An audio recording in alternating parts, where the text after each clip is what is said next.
welcome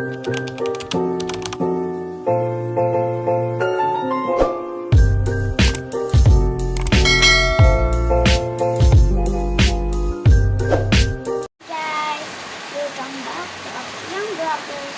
So, samahan ko pala akong mag-ayos ng vlog. So, first, gagawin natin siya.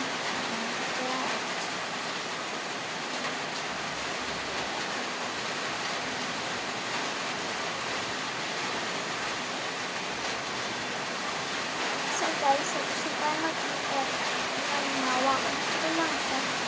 Gawin kasi natin ito.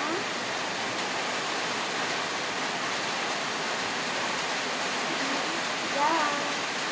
Tapos na siya. Tapos next naman is ito. So guys, napapakangit dito sa ulo ko. Kasi, medyo na makalisak yung ako. Huwag kayo man-judge. Ayoko, sabi kasi ng mama ko, bago siya kasi namatay. Pag mag-vlog daw ako, basta daw ako hayaan yung mababas siya.